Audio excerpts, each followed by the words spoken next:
2 साल के बाद पंजाब का इतना नुकसान करने के बावजूद, और मेरा जो सवाल था हेल्थ मिनिस्टर के पास कि जो बेसिक इंफ्रास्ट्रक्चर था हेल्थ का वो आपने खत्म कर दिया।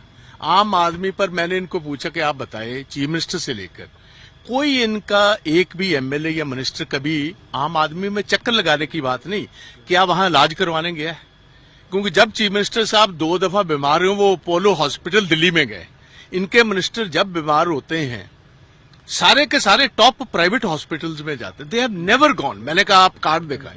सो अब ये उसी बात पर आ रहे, तो उसका मतलब 2 साल का तकरीबन 1500 करोड़ का तो पंजाब का नुकसान हो गया। हमारा एग्जिस्टिंग इंफ्रास्ट्रक्चर खत्म कर दिया, डॉक्टर्स है नहीं, दवाई है नहीं, मशीन्स है नहीं, स्टाफ है नहीं, तो दे हैव देमसेल्व्स कंसीडर्ड कि ये पॉलिसी फेलियर है। और जितने इनके स्कूल्स ऑफ एमिनेंस है, एक तो गिर गया जी बद्दोवाल में, उसकी बिल्डिंग गिर गई, छत गिर गई, एक लेडी टीचर की डेथ हो गई।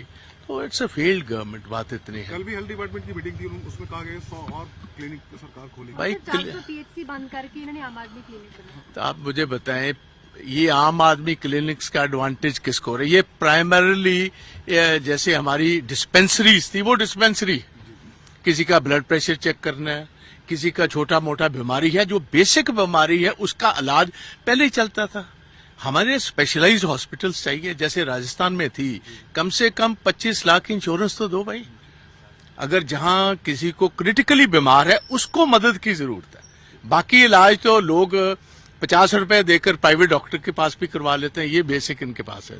हाँ जी सर, अब 2024 के लोकसभा चुनाव के लिए कांग्रेस की किस तरीके की तैयारी शुरू कर दी? जो बाकी स्टेट्स में जो अभी चुनाव नतीजे आए हैं कांग्रेस के, उसको देखते हुए कितनी तैयारी पंजाब कांग्रेस? देखिए, आज हमारे जो इंचार्ज हैं स्टेट के, हरीश चौधरी जी आए थे और इम्पोर्टेंट कांग्रेस के लीडर्स के साथ चर्चा हुई है।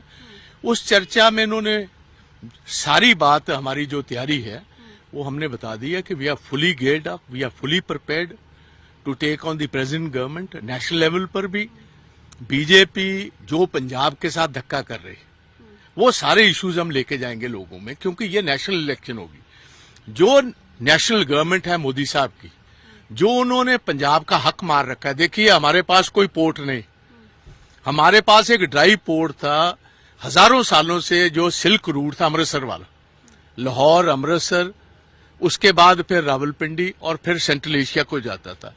ये मैं समझता हूं अंडर ए स्ट्रेटेजी पंजाब का नुकसान करने के लिए कई सालों से सेंट्रल गवर्नमेंट ये बंद रखा हुआ। आप देखिए, अगर आप लॉ एंड ऑर्डर की बात ही करते हो तो आपका व्यापार कई सारे और देशों से चलता है जिनके साथ आपके ज्यादा अच्छे संबंध नहीं है। तो इसलिए अगर मेरा मानना है कि पाकिस्तान का अटारी बॉर्डर खुलेगा, पंजाब की तभी तरक्की होगी।